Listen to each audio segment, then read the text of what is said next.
Yang Muhammad Bandar Kuching. Terima kasih Dato' Di-Pertua kerana beri saya peluang untuk berbahas dalam Belajawan 2013. Sebagai satu general observation atas Belanjawan 2013, saya beranggap bahawa ia merupakan satu belanjawan di mana ada small goodies for many people, tetapi fail to address the fundamental economic issues and problem in our country. Dengan izinnya. Dan apakah fundamental economic problem in our country? Ia merupakan satu pendapatan yang rendah,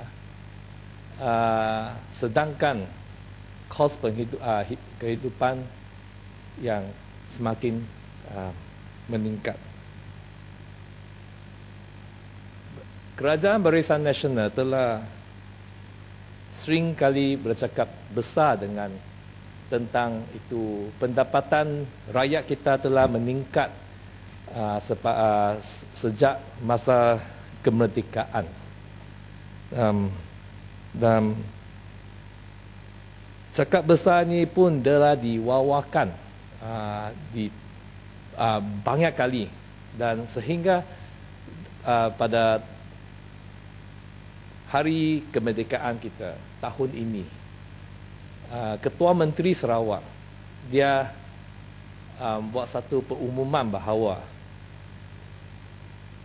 GNI, Gross National Income kita, per capita kita telah meningkat 50 kali ganda sejak pembentukan Malaysia. Adakah ini benar kan? Whether our income has increased? Memang saya ada buat satu tinjauan. Saya ada tanya orang yang semasa pada masa ini umur lebih kurang 70 tahunnya. Pada masa tahun 1960-an, seorang lepasan SPM, SRP, gaji bulanannya sekiranya dia mula bekerja, gaji bulanannya lebih kurang 201 bulan. Lebih kurang 201 bulan. Lepasan SRP, iaitu Form 3 dan SPM, Form 5. Lebih kurang 201 bulan gaji bulanannya. Dan sekarang, selepas 50 tahun, berapakah gaji bulanan seorang lepasan Form 3 atau Form 5? Pada tahun ini, kita baru nak mengimplementasikan satu minimum wage rate, di mana minimum wage rate di Sarawak akan ditetap pada tahap 800 satu bulan. 800 ringgit Malaysia satu bulan.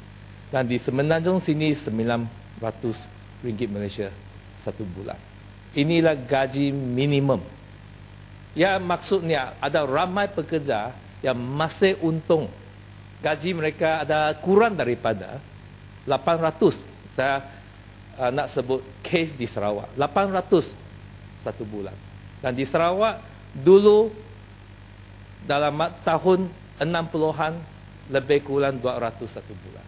Sekarang selepas 50 tahun lebih kurang 800 satu bulan untuk lepasan SPM, SRP. Kita tengok memang ada peningkatan gaji rakyat kita. Lebih kurang 4 kali ganda, 5 kali ganda. Tetapi kalau kita banding dengan kos penghidupan rakyat kita pada hari ini, berapa kali ganda telah kos penghidupan telah meningkat sejak tahun 60-an. Datuk Pertua, Datuk yang di-Pertua, dulu di Kuching, saya cakap dengan pasal Kuching. Di Kuching dalam tahun 60-an, sebuah rumah terrace house, intermediate terrace house, lebih kurang RM8,000 Malaysia harga pasarannya. Sekarang rumah yang sama selepas 40 tahun lebih, rumah yang sama itu harga pasarannya lebih kurang RM300,000 Malaysia. Peningkatan harga rumah adalah berpuluh-puluh kali ganda, lebih kurang 30 hingga 40 kali ganda. Dan kalau kita cakap dengan kereta, dulu bapa saya dalam tahun 70-an, dia balik daripada England, dia beli satu kereta Fiat, Fiat model 3,000 saja. Tadi saya pergi internet search kereta Fiat, selepas saya habiskan itu ayat. Kereta Fiat sekarang lebih kurang RM120,000 Malaysia. Nampaknya telah itu harga kereta telah meningkat 40 kali ganda. Dan dulu kita tak ada National Car Policy, National Automobile Policy. Sekarang kita ada. Tapi harga kereta naik 40 kali ganda. Silalah. Terima kasih Bandar Kuching. Terima kasih Datuk Speaker. Jadi saya pun nak bertanya pada Bandar Kuching ni dari segi harga rumah yang dulu, sekarang dan seterusnya lah. Kalau kita tengok yang menentukan harga rumah ni siapa agaknya? Adakah kerajaan atau market force? Atau kadang-kadang pengusaha-pengusaha ataupun pemaju-paju perumahan yang menetapkan harga dan sebagainya. Jadi sebab itulah kadang-kadang takkanlah semua salah kerajaan. Begitu juga harga kereta, di mana-mana harga kereta pun naik. Bukan di sini saja, bukan di Malaysia saja harga kereta. Harga kereta di tempat-tempat lain pun sama. Saya pun dulu satu masa pernah pakai kereta, harganya murah, tapi harga kereta yang sama sudah mahal. Kemudian pernah satu masa saya beli di Australia kereta, mahal juga, saya ingatkan murah. Kononnya harga, sebab harga kereta pada market, kitaran pada ekonomi dunia, market dan sebagainya, yang menyebabkan harga ni menjadi mahal. Kita tak boleh bandingkan macam tu, dulu dan sekarang. Terima kasih Yang Berhormat. Tipis. Apa saya kata, memang harga rumah ada sebahagiannya, peningkatan harga rumah sebabnya sebahagiannya adalah kerana harga pasaran, market forces. Tapi polisi kerajaan juga memainkan satu peranan yang amat penting. Dan apa yang saya nak tegaskan sini, our real income of the rakyat. Adakah kita sekarang lebih kaya? Rakyat pulatannya adalah lebih kaya atau lebih miskin? Kalau kita tengok dari segi real income, dulu beberapa ribu saja satu kereta. Sekarang kita ada Proton atau Peru 2. Tapi kenapa walaupun kita ada satu automobil nasional, syarikat automobil nasional kita sendiri, tapi kita mesti, rakyat terpaksa beli kereta yang lebih mahal, bukan 5 kali ganda, 10 kali ganda, yang lebih mahal daripada masa tidak ada National Automobile Syarikat, tetapi 20-30 kali ganda. Inilah menunjukkan apa? Ini menunjukkan bahawa polisi-polisi kerajaan Barisan Nasional hanya mementingkan kroni-kroni saja, syarikat-syarikat besar saja yang berkaitan dengan UMNO. Oleh itu, rakyat terpaksa bayar. terpaksa beli kereta yang mahal. Dan ia adalah salah satu polisi Pakatan Rakyat bahawa kita akan menghapuskan itu excise duty kereta supaya untuk menurunkan harga kereta untuk rakyat jelatan. Oleh itu saya bangkitkan contoh ini. Hal ini saya nak membuktikan bahawa selepas 50 tahun pentadbiran Barisan Nasional, pada hakikatnya pendapatan rakyat kita tidaklah lebih kaya, tetapi real income kita telah turun. Sila. Terima kasih YB Bandar Kuching. Saya tertarik dengan apa yang diperkatakan oleh YB tadi. Ketika ayahanda balik dari England, membeli sebuah kereta Fiat dengan harga RM3,000. Saya pun teringat ketika saya keluar universiti dulu pun, saya beli kereta Datsun dengan harga RM12,400.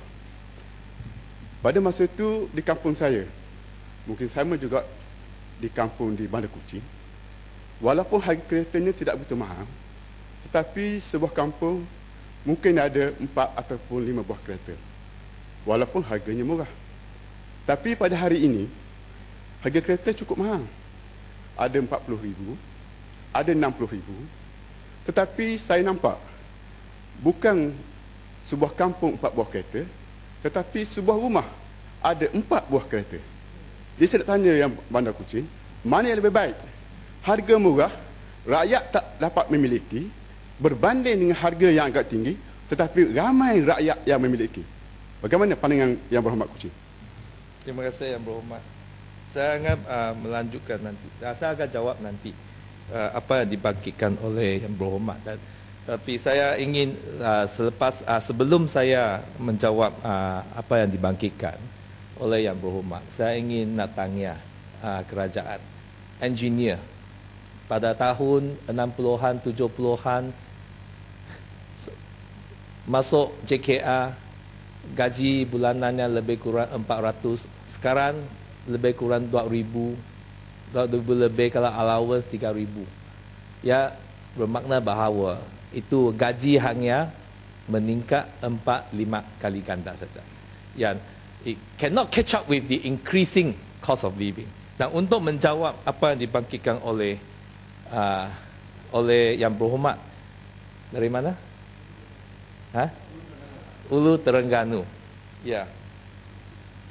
Apa yang kita consume hari ini, beli kereta, beli apa-apa ini, telah ditanggung oleh hutang.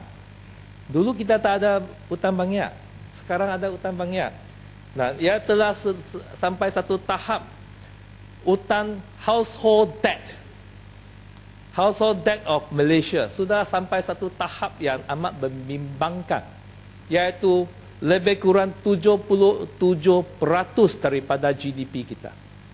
Lebih daripada 600 bilion. Household debt, not commercial debt, not government debt. Semalam kita ada dengar banyak diuraskan tentang government debt. Sekarang apa yang saya sebutkan ialah household debt. Household debt telah sampai tahap 77%. Dan faktor yang pertama, household debt, komponen yang terbesar adalah hutang beli rumah. Kedua, hutang beli kereta. Dan kenapa? Kenapa rakyat telah harus meminjam duit untuk beli kereta? Ada banyak sebab. Sebabnya pengangkutan awam yang amatlah tidak efisien di Kuching. Tak berapa bas kita boleh tengok. Kita tengok itu literally zero in Kuching public transport. Oleh itu ini adalah oleh kerana rakyat terpaksa membeli kereta, dan untuk melindungi kroni-kroni Barisan Nasional, kerajaan membenarkan itu proton perodua itu to fix a high price on the car.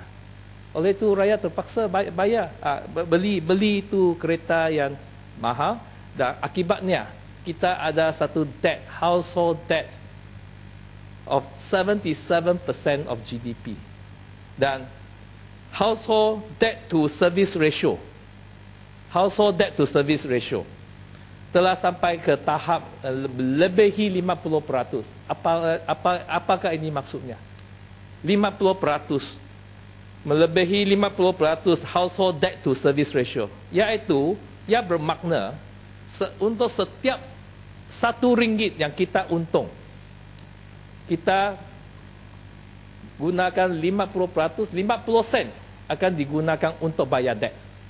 Household debt itu housing loan, car loan, credit card loan, semua ni.